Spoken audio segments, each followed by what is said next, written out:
रामकृष्ण हरी माऊली. जय जय रामकृष्ण हरी. माऊली, आज संत तुकोबारायाचा एक प्रसिद्ध असा अभंग आपण चर्चेसाठी घेतलेला आहे. अभंग असा आहे पहा. हेची थोर भक्ती आवडती देवा, संकल्पावी बाया संसाराची. ठेविले अनंते तैसेची रहावे, चित्ती असू द्यावे समाधान. वाहिल्या उद्वेग दुःखची केवळ, भोगरे ते फळ संचिताचे. तुका भले घालू तयावरी भार, वाहुहा संसार देवापायी.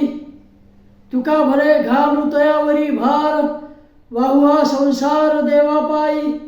असा हा अतिशय सुंदर आणि प्रसिद्ध असा अभंग तुकाराम महाराजांचा आहे. हा अभंग एवढा प्रसिद्ध आहे की यामधलं एक चरण हे आपण दैनंदिन व्यवहारामध्ये म्हण म्हणून वापरत असतो. ठेविले अनंते तैसेची राहावे, चित्ती असू द्यावे समाधान. वापरतो का नाही? तोच हा अभंग माऊली. महाराज काय म्हणतात पहा. पहिल्या चरण पाहू अगोदर. हेची थोर भक्ती आवडती देवा, संकल्पावी माया संसाराची. तुकाराम महाराज म्हणतात देवाला कोणती भक्ती आवडते? काय आवडते? तर देवाला आवडते थोर अशी भक्ती. आणि असा भक्त जो काय करतो, जर संसारामध्ये जे सुख दुःख असतात याचा कर्तकर्विता भगवंत आहे, विधाता आहे, त्याला ते अर्पण करावं. मिळणारं यश अपयश काय जे होईल ते सर्व ईश्वराला अर्पण करावं. संकल्पावी माया संसाराची, ही जी संसाराची माया आहे हे सर्व ईश्वरचरणी अर्पण करावं. आणि त्या भावनेत जर संसार केला तर ती भक्ती ही ईश्वराला नक्कीच आवडते, प्रभूला नक्कीच आवडते माऊली. आणि त्यामुळे होते काय की करता करविता भगवंत आहे, मी निमित्त मात्र आहो, अशी भावना जेव्हा आपल्या अंतःकरणामध्ये निर्माण होते तेव्हा आपण यशानं हुरळून जात नाही, हर्षवायू होत नाही किंवा दुःखानं कोलमडून पडत नाही. हे महाराजांना या ठिकाणी सांगायचं आहे. दुसऱ्या चरणामध्ये काय म्हणतात पहा.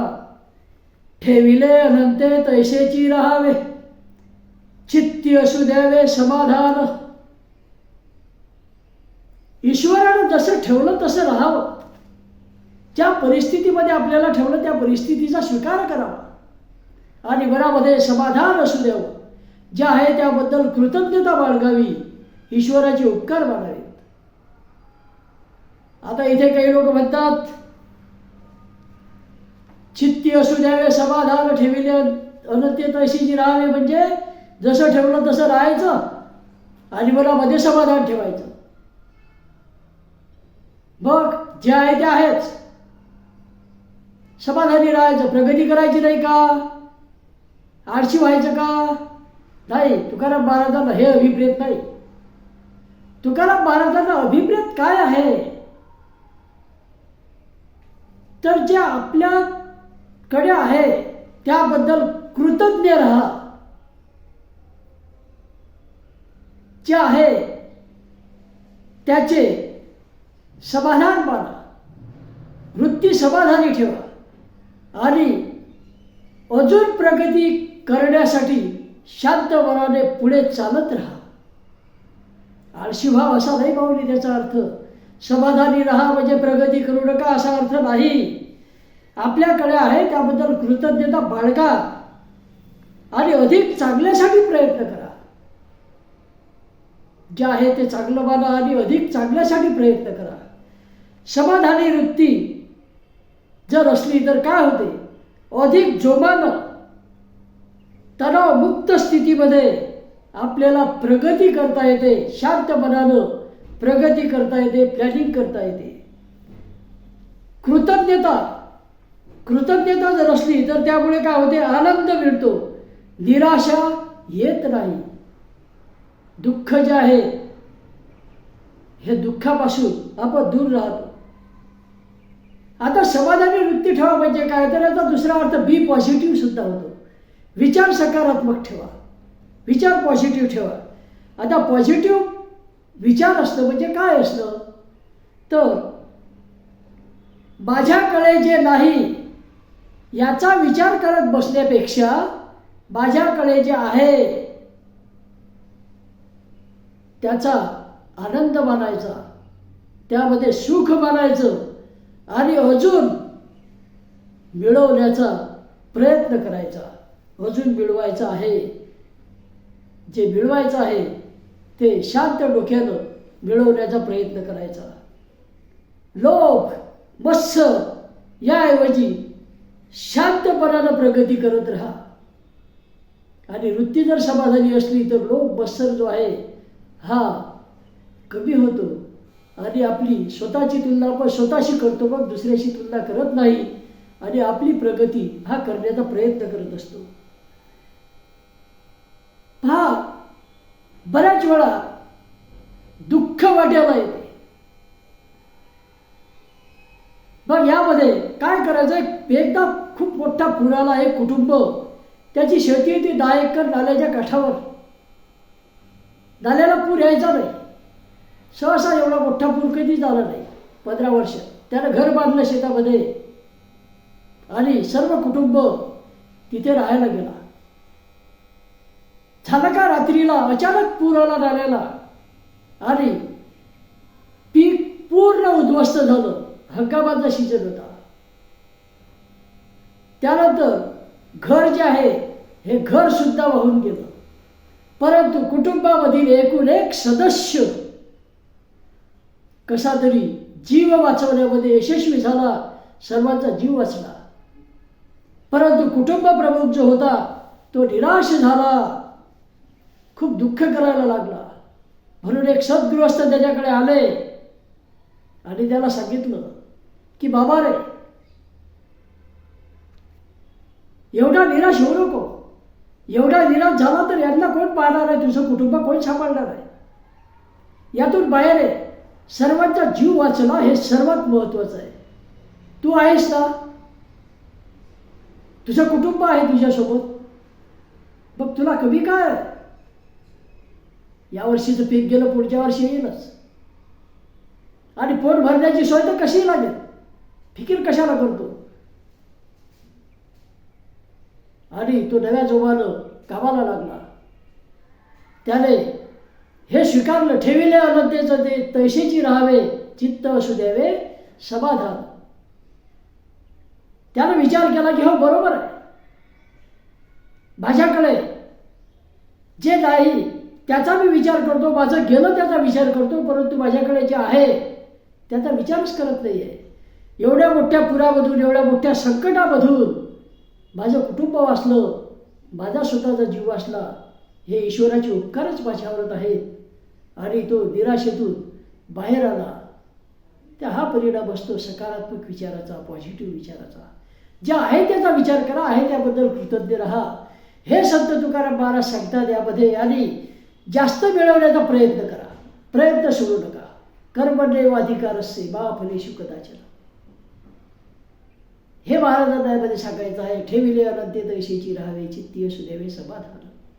ही भर भरून आपण सर्रास वापरतो, तो या अभंगाचा एक भाग आहे. माऊली तुकाराम महाराज जीवनामध्ये आपल्याला मार्गदर्शन करत असतात असं मी सांगत असतो. आणि खरोखरच महाराजांनी अतिशय सुंदर मार्गदर्शन आपल्याला जीवन जगत असताना केलेलं आहे. त्याचा विचार करा, गेलं त्याचा विचार करू नका, पुढचं पहा आणि काय करा तर प्रगती करत राहा. परंतु कशी, चित्त समाधानी ठेवून शांतपणानं प्रगती करत राहा. अचानक काही मिळवण्याचा प्रयत्न करू नका, लोभी होऊ नका, लोभापायी एखाद्या वाम मार्गाने जाऊ नका. शेअर मार्केटमधलं FRO आहे किंवा हे गेम आहे आपल्या मोबाईलवर येतात, तीन पत्ती वगैरे मोठे मोठे लोक त्याच्या जाहिराती करतात. काही गेम तर असे आहेत की ते अगदी जीवाचं सुद्धा नुकसान करू शकतात. ऑनलाईन गेम वगैरे पैसा तर जातोच. तेव्हा याच्या नादामध्ये लागू नका. हे महाराजांनी आपल्याला त्यावेळेला सांगितलं, आपल्याजवळ आहे त्यामध्ये समाधान माना. अचानक प्रगती होत नसते. प्रगती करण्यासाठी कष्ट करावे लागतात, समाधानी असावं लागते. तेव्हा समाधानी राहा आणि योग्य मार्गाने मिळवण्याचा प्रयत्न करा, प्रगती करा. हे महाराजांना याबद्दल सुचवायचं आहे.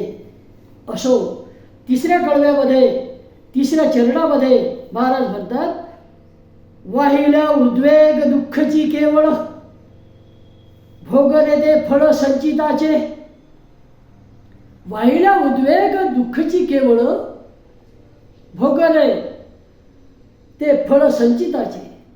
उद्वेग, आता उद्वेग म्हणजे काय तर काळजी, बेचैनी, निराशा, मानसिक ताण. उद्वेग, मनाची तणावाची अवस्था, नैराश्य, खूप वाईट परिस्थिती. आणि उद्वेग होतो कशामुळे तर कधी कधी प्रिय व्यक्तीच्या जाण्यामुळे, तर एखाद्या वेळेला अचानक एखादं संकट येते. अचानक आपल्या स्वकष्टाचा स्वअर्जित पैसा हा एखादा लुबाडून घेतो. आपली व्यवहारामध्ये फसवणूक होते, धोका होतो, विश्वासघात होतो आणि त्यामुळे आपण खचून जातो. त्या महाराज म्हणतात की हा जो उद्वेग आहे, हा उद्वेग जर तुम्ही तसाच ठेवला, मनामध्ये ठेवला आणि त्याची काळजी करत राहिले, तर उद्वेगामुळे फक्त दुःखच होईल. तुम्हाला दुसऱ्या कामामध्ये म्हणजे अडथळे येतील, दुसरं कामही तुम्हाला सुचणार नाही, दुसरं कामही करता येणार नाही व्यवस्थित. दुसऱ्या कार्यामध्ये तुमची प्रगती थांबून जाईल उद्वेगामुळे. आणि समजा तुम्ही दुसऱ्या कार्यामध्ये हात घेतला तर मन शांत नाही, ते व्यवस्थित होणार नाही. आणि म्हणून उद्वेग जो आहे, वाहिल्या उद्वेग दुःखची केवळ. उद्वेगामुळे होते काय तर निराशा येते, दुःख पदरी येते माऊली, फक्त दुःख पदरी येते. म्हणून उद्वेगापासून दूर राहा, ताण घेऊ नका. घडलं वाईट असेल ते परत येणार नाही. म्हणून शांत राहा, निराश होऊ नका. हे महाराज या ठिकाणी सांगतात जीवनामध्ये. आणि जीवनाला सामोरं जा. हो, दुःख कोणाच्या पदरी आलं नाही, दुःख कोणाला झालं नाही. अगदी भगवान श्रीकृष्ण देवादिदेव हे सुद्धा दुःखामध्ये सुटले नाही. अहो, त्यांचा जन्मच तुरुंगामध्ये झाला माऊली. भगवान कृष्णाचा जन्म तुरुंगामध्ये झाला. जन्मताबरोबर अगदी पावसा पाण्यातून एका टोपलीमध्ये नदी पार करून गोकुळामध्ये न्यावं लागलं. म्हणजे पालन पोषण दुसऱ्याच्या घरी झालं. अगदी लहानपणापासून बालपणापासून अनेक संकट त्याच्यावर आली, अनेक संकट कोसळली. तेव्हा हे संकट येणारच आहे. आणि संकट जिवंत माणसावर येतात माऊली, मेलेल्यावर येणार आहेत का? नाही. म्हणून जगायचं आणि ते समाधानी वृत्तीनं जगायचं, शांतपणे जगायचं. आणि संसारामधले हे जे दुःख, कष्ट, सुख, यश, अपयश हे सर्व ईश्वराच्या पायावर ठेवायचं, ईश्वराच्या चरणी अर्पण करायचं. त्याची तीव्रता नक्कीच कमी होते आणि जगण्याला बळ मिळते माऊली, जगण्याला बळ मिळते. तेव्हा हे महाराज या ठिकाणी सांगतात. पुढे महाराज काय म्हणतात पहा. तुका म्हणे घालू तयावरी भार, वाहवा संसार देवा पाही. तुकाराम महाराज म्हणतात,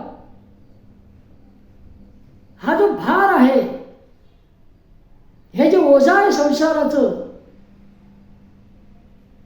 हे संकटांचं ओझं, यश अपयशाचं ओझं, चिंता, काळजी, हे सर्व कोणाच्या पायावर घालायचे? ईश्वराच्या पायावर घालायचे, देवाच्या पायावर घालायचे, विधात्याच्या पायावर घालायचे. आणि आपण मात्र शांतपणे जगायचं. जे नाही ते मिळवण्याचा प्रयत्न करायचा, परंतु आहे त्याबद्दल कृतज्ञ राहायचं माऊली, कृतज्ञ राहायचं. तरच जीवन सहज आणि सोपं होते.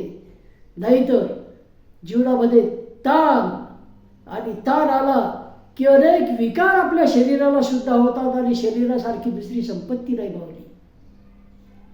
शरीर आहे म्हणून तुम्ही आहे. शरीर नसलं तर काही आहे का? किती श्रीमंत असा, तुम्हाला जर समजा त्याचा उपभोग घेता आला नाही श्रीमंतीचा, काही कामाचा आहे का? नाही भावली, नाही. आणि म्हणून जे आहे त्यामध्ये समाधानी राहायचं आणि शांत चित्तानं परमेश्वराचं नामस्मरण करायचं, आपलं कार्य करायचं, प्रगती साधण्याचा प्रयत्न करायचा. हा संदेश संत तुकाराम महाराज या अभंगामधून आपल्याला देतात. तेव्हा माऊली अजूनही माझं चॅनल जर सबस्क्राईब केलं नसेल तर कृपया चॅनलला सबस्क्राईब करा. चुकलं असेल तर जरूर कॉमेंट करून सांगा. तेव्हा रामकृष्ण हरी माऊली. परत एकदा हा गोड असा अभंग ऐकूया. हे जी थोर भक्ती आवडते देवा, संकल्पाची माया संसाराची, संकल्पावी माया संसाराची, ठेविले अनंते तैसेची राहावे, चित्ती असू द्यावे समाधान, ठेविले अनंते तैसेची राहावे, चित्ती असू द्यावे समाधान, वाहिल्या उद्वेग दुःखची केवळ, भोगले ते फळ संचिताचे, वाहिल्या उद्वेग दुःखची केवळ, भोगले ते फळ संचिताचे, तुका म्हणे घालू तयावरी भार, तुका म्हणे घालू तयावरी भार, वाहुहा संसार देवा पायी, वाहुहा संसार देवा पायी. रामकृष्ण हरी माऊली. जय जय रामकृष्ण हरी. जय जय रामकृष्ण.